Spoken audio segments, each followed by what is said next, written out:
au nom du gouvernement de la République, de demander à l'Assemblée nationale l'abolition de la peine de mort en France. C'est une longue marche qui s'achève aujourd'hui. Je regarde la marche de la France. La France est grande par l'éclat des idées, des causes, de la générosité qu'il a emportée au mouvement privilégié de son histoire. La France est grande parce qu'elle a été la première en Europe à abolir la torture. La France a été parmi les premiers à abolir l'esclavage.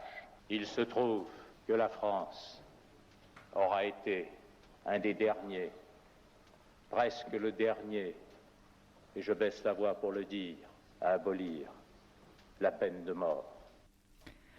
Vous venez d'entendre un des grands discours de l'histoire, Robert Badinter demandant l'abolition de la peine de mort en 1981. Vous avez la passion de l'histoire ? Vous avez le goût des mots et le sens du verbe. Vous êtes curieux du monde et des hommes qui vous entourent et vous voulez mieux les comprendre. Vous aimez la littérature autant que les débats d'idées ? Eh bien, pas de doute. Les spécialités histoire, géographie, géopolitique et sciences politiques, et humanité, littérature et philosophie sont faites pour vous. Aujourd'hui, Madame Berton, professeure de lettres, et moi-même, Monsieur Poupet, professeur d'histoire-géographie, allons vous en toucher quelques mots. Ce sont 2 spécialités parmi les 3 que vous devrez choisir en première générale. Vous aurez 4 heures d'enseignement par semaine pour chacune d'elles. Attention, en humanité, littérature et philosophie, autrement appelé HLP, 2 professeurs se partageront l'enseignement. Un professeur de philosophie et un professeur de littérature. En histoire, géographie, géopolitique et sciences politiques, ou HGGSP, 4 disciplines, mais un seul professeur. Voilà pour l'organisation, mais allons à l'essentiel. Qu'est-ce qu'on étudie ?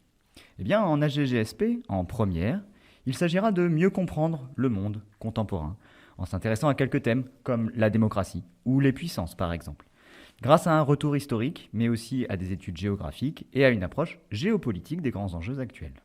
Mais qu'est-ce que l'homme ? C'est ce que nous ne cesserons de nous demander en HLP, à travers des thèmes communs aux 2 disciplines de philosophie et de littérature. Ainsi, au cours du premier semestre, nous étudierons les pouvoirs de la parole, puis, au 2e semestre, nous nous intéresserons à la découverte des autres cultures, à la représentation du monde, au rapport entre l'homme et l'animal. Nous étudierons à la fois des documents de l'Antiquité et de l'époque moderne, et nous les ferons dialoguer avec le monde contemporain. Et de documents, puisque vous en parlez justement, il en sera beaucoup question en HGGSP. Car non seulement nous approfondirons des questions très riches, mais qui plus est, nous travaillerons des capacités diverses. L'analyse de documents, bien sûr, mais aussi l'argumentation et la rédaction, la recherche, l'enquête, quelques jeux de rôle et même des débats. En HLP également, nous travaillerons la maîtrise de la parole en public à travers une formation à l'éloquence pour faire entendre sa voix dans un débat d'idées. L'apprentissage de l'argumentation, à l'écrit comme à l'oral, sera au cœur de notre année ensemble. Bref, nous mettrons en œuvre des exercices pour développer la réflexion personnelle et l'esprit critique. C'est donc à une ouverture culturelle et intellectuelle que nous vous invitons dans ces 2 spécialités complémentaires.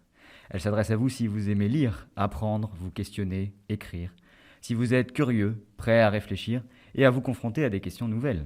Mais elle suppose que vous soyez capable de vous organiser dans votre travail, en classe comme à la maison, seul ou en groupe, de rédiger, d'analyser, de travailler en autonomie et sur le long terme. Rappelez-vous qu'en terminale, ce ne seront plus 4 heures, mais 6 heures qui vous attendront.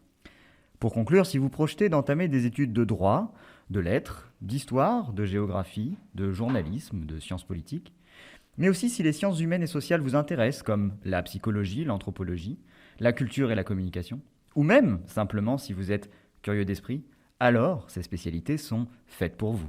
Que vous envisagiez l'université ou une classe préparatoire aux grandes écoles, elles vous apprendront le goût de la réflexion, l'autonomie et la rigueur.